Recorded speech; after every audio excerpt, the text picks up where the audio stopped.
बिस्मिल्लाहिर्रहमानिर्रहीम। हम तमाम व्यूवर्स को हमारी इस्लामिक स्टोरीज में खुश आमदीद कहते हैं।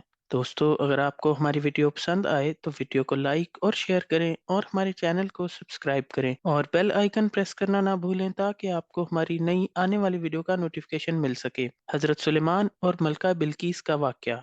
हज़रत सुलेमान ने बेशुमार शान शौकत और बेमिसाल कुदरत व ताकत के जरिए हुकूमत की। आपका दारुल खिलाफा शाम में बैतुल मक़दस था। अल्लाह ताला ने वसी कुदरत और बेमिसाल इख्तियारात आपको अता किए थे ताकि आसमानी बिजली की गर्ज चमक, जिन्नो इंस, परिंदे और देगर तमाम हवानात आप अलैहिस्सलाम के हुक्म के ताबे थे और आप सबकी ज़बान समझते थे। उसी दौर में मुल्क सबा पे एक औरत ने बहुत बड़ी हुकूमत तश्कील दे रखी थी।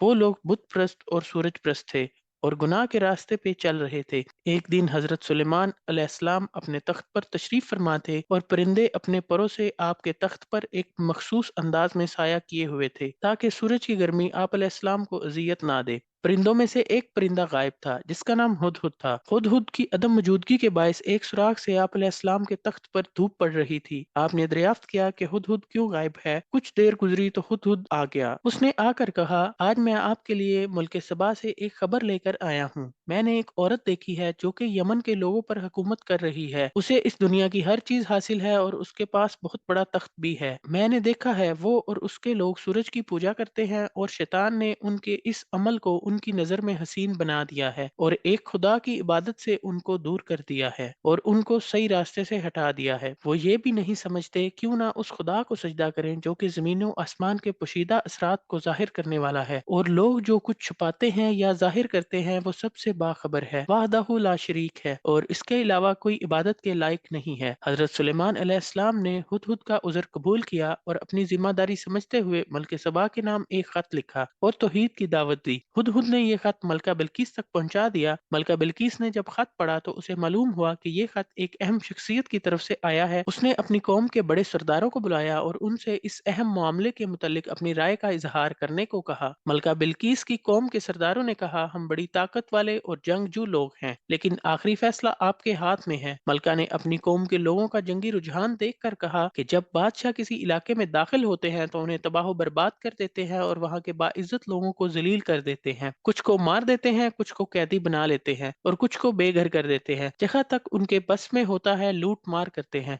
फिर मलका ने कहा, हमें हजरत सुलेमान अलैहिस्सलाम और उनके दोस्तों को आजमाना चाहिए, आया कि वो बादशाह हैं या अल्लाह ताला की तरफ से भेजे गए पैगंबर हैं, और इस काम के लिए हमें तोहफे तहाइफ से इस्तेफादा करना चाहिए। फिर देखते हैं उनकी तरफ से क्या रद्देमल आता है। तहाइफ बादशाहों की बहुत बड़ी कमजोरी होते हैं। हम देखेंगे कि हजरत सुलेमान अलैहिस्सलाम ने वो तहाइफ कबूल कर लिए तो वो बादशाह हैं और फिर हम अपनी पूरी कुव्वत से डट कर उनका मुकाबला करेंगे। और अगर उन्होंने उन तहाइफ से बेरुखी की और अपनी बात पर कायम रहे तो हमें ये समझ लेना चाहिए कि वो पैगंबर हैं और हम उनकी कुदरत और ताकत का मुकाबला नहीं कर सकते। जब मलका बिल्किस के कासद उसके भेजे गए तहाइफ लेकर हजरत सुलेमान अलैहिस्सलाम की बारगाह में हाजिर हुए तो हजरत सुलेमान अलैहिस्सलाम ने फरमाया, इस दुनिया की हर चीज मेरी नजर में अदना है और जो अल्लाह ताला ने मुझे अता फरमाया है वो उससे कहीं बेहतर और अफजल है। ये माले दुनिया मकाम नबूवत, इल्म और हदायत के मुकाबले में क्या अहमियत और कदरों कीमत रखता है। और फरमाया, बस अल्लाह ताला ने मुझे जो अता किया वो तुम्हारे माल से कहीं बेहतर है। आपने मलका बिल्किस के कास्तों से कहा, जाओ ये माल लेकर वापस चले जाओ, हम अनकरीब बहुत बड़े लश्कर के हमरा उनके पास आएंगे जिसका मुकाबला वो नहीं कर सकेंगी और हम उन्हें सबा की सरजमीन से बाहर निकाल देंगे। मलका बिल्किस का कासिद वापस लौट गया और उसने हजरत सुलेमान अलैहिस्सलाम का बुलंदो बाला मुकाम और उनकी फौज की कुव्वत ताकत और उनका हदिया कबूल ना करने के बारे में मलका को बताया। मलका बिल्किस समझ गई कि हजरत सुलेमान अलैहिस्सलाम के फरमान के सामने, जो कि हक का फरमान है, सर तस्लीम खम होना पड़ेगा और अपने कौम की सलामती के लिए उनके पास और कोई चारा नहीं है। मलका बिल्किस ने अपनी कौम के सरदारों के हमरा सबा से शाम का सफर किया ताकि इसके बारे में करीब से तहकीक करें। जब हजरत सुलेमान अलैहिस्सलाम को मालूम हुआ कि मलका बिल्किस और उनकी कौम के बुजुर्गान शाम आ रहे हैं तो हजरत सुलेमान अलैहिस्सलाम ने हुक्म दिया कि कौन है जो मलका बिल्किस का तख्त उसके यहाँ पहुंचने से पहले ला सके। एक जिन ने कहा, मैं इतनी जल्दी ले आऊंगा कि आप अपनी जगह से ना उठेंगे। लेकिन आसफ बिन बरखिया, उनके पास किताब के एक हिस्से का इल्म था, उन्होंने फरमाया, मैं इतनी जल्दी ले आऊंगा कि आप अलैहिस्सलाम की पलक भी ना झपक पाएगी। हजरत आसफ बिन बरखिया हजरत सुलेमान अलैहिस्सलाम के भांजे और वजीर थे। अभी एक लम्हा भी ना गुजरा था कि हजरत सुलेमान अलैहिस्सलाम ने अपने सामने तख्त मौजूद पाया और फौरन कहा کہ یہ تو میرے پروردگار کا مجھ پر کرم ہے تاکہ وہ مجھے آزمائے کہ میں شکریہ ادا کرتا ہوں یا کفران نعمت کرتا ہوں۔ پھر حضرت سلیمان علیہ السلام نے ملکہ بلقیس کے تخت کو مناسب مقام پر سجانے کا حکم دیا تاکہ جب ملکہ بلقیس آئے تو اس سے پوچھا جائے کہ کیا یہ تخت تمہارا ہے یا نہیں۔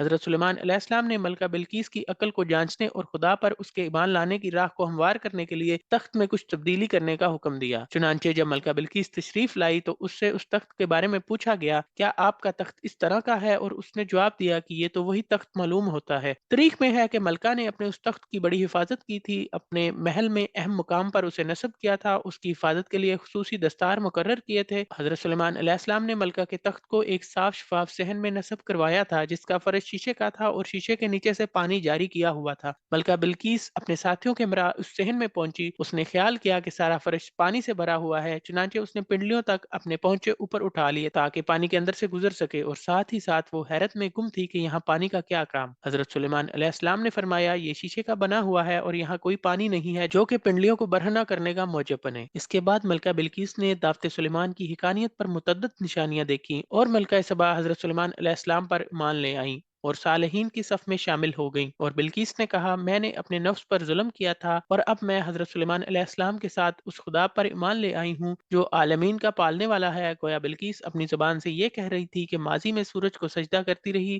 بتوں کی پوجا پاٹ کرتی رہی ہوں، زینت و آرائش میں غرق رہی ہوں اور اپنے آپ کو دنیا میں سب سے بہترین مخلوق سمجھتی رہی ہوں، لیکن اب سمجھ میں آیا کہ میری قدرت کس قدر ناچیز تھی۔ چنانچہ خدایا، میں حضرت سلیمان علیہ السلام کے ہمراہ تیری بارگاہ میں آئی ہوں، میں اپنی گزشتہ زندگی پر پشیمان ہوں اور پیشانی نیاز تیری بارگاہ میں رکھتی ہوں۔ میں رہبر حق اور رہبر الہی کو قبول کر کے تیرے دربار میں حاضر ہوئی ہوں۔ ایک روایت میں یہ بھی ملتا ہے کہ حضرت سلیمان علیہ السلام نے ملکہ بلقیس کے ساتھ شادی کر لی تھی اور اسے ملک سبا کا حکمران دوبارہ بنا دیا تھا۔ جزاک اللہ۔ دوستو، اگر آپ کو ہماری ویڈیو پسند آئی تو ویڈیو کو لائک اور شیئر کریں اور ہمارے چینل کو سبسکرائب کریں۔ شکریہ۔